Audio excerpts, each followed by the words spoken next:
Hey there, folks, and welcome to Cricket Scrapbook. My name is Vaibhav Minocha, and you are watching Scrapbook Round-Up. Please like, share, and subscribe, and hit the bell icon to stay up to date with latest videos. Thank you.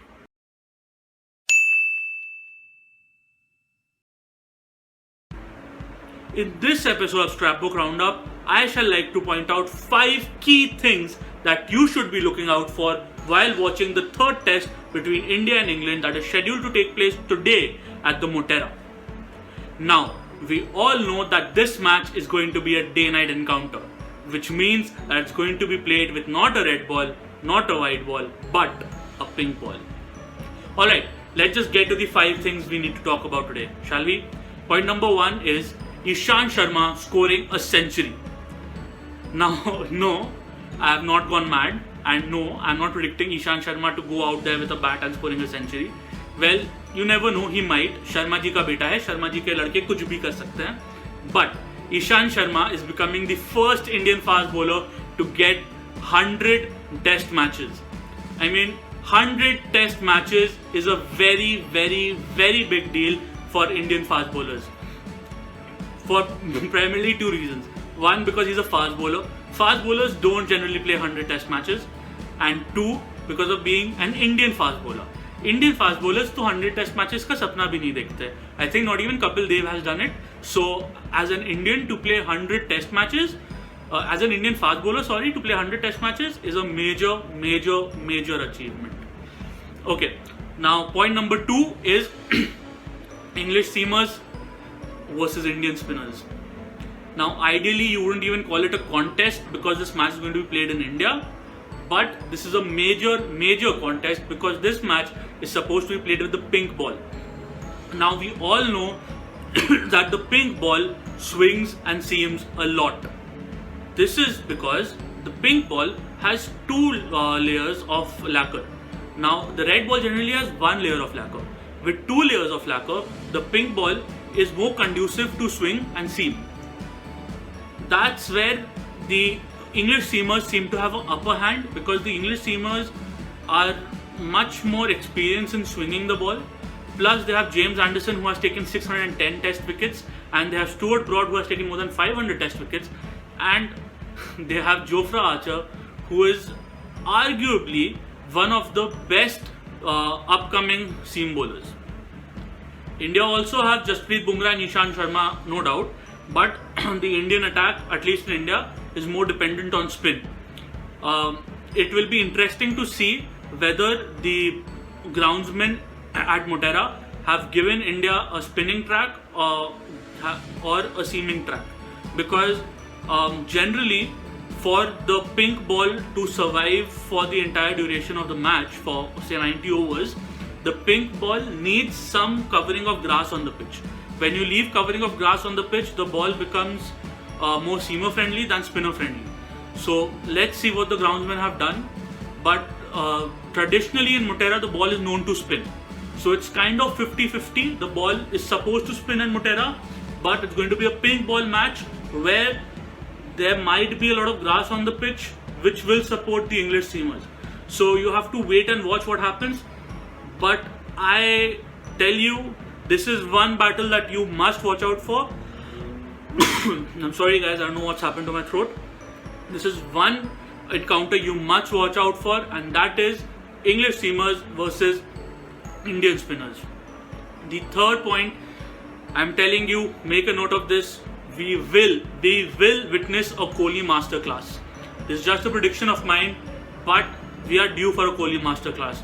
Kohli hasn't scored a century since what, 2020? It's been 14 months and running since Kohli hasn't scored a century.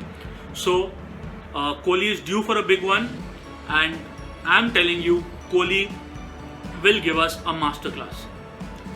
If he doesn't, that will bring us to point number 4.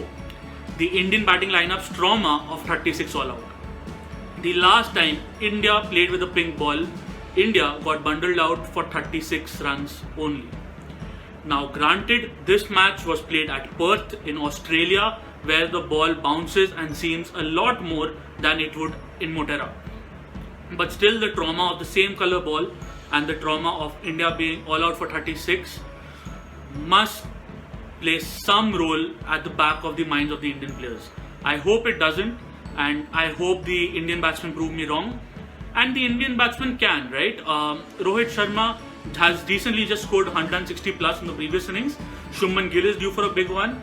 Cheteshwar Pujara has not been out of form. The ways that he got out in the previous two test matches was just unlucky. His bat fell out of his hand in one innings, and the ball ricocheted off another player to go to another different player to be caught out. So Pujara was very unlucky, and Rahane is somewhat coming back in form. He showed that with his previous innings.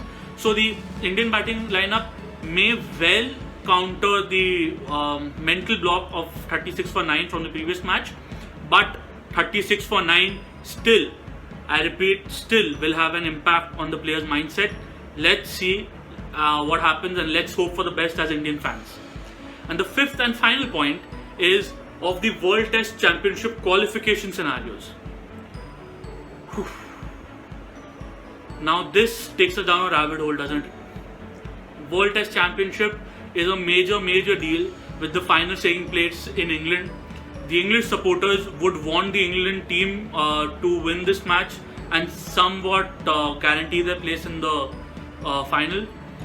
Whereas the Australian supporters will also be rooting for England and hoping that England wins, because either a 2-2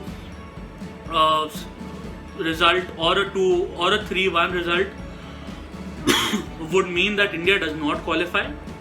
A 2-1 result in favor of England, a 2-1 result or a 2-2 result in favor of England, or the series drawn, would mean that Australia qualifies. 3-1 result in favor of England would mean that England qualifies. On the other hand, India will have to win this match and also the match after this to qualify for the World Test Championship. So this match is supposedly going to have a huge impact in us knowing who is going to qualify for the World Test Championship final. Here's hoping that that is going to be India. So what do you think? Who do you think will win this match? Who do you think will have a better chance in qualifying for the World Test Championship? Who do you think will score a century? Will it be an Indian? Will it be Kohli? Will it be someone else? Or do you think that the English seamers would wreak havoc on this pitch? Let's wait and find out. But whatever you think, you should put that in the comments below and let me know your thoughts. Also, please like the video, guys. Show some love.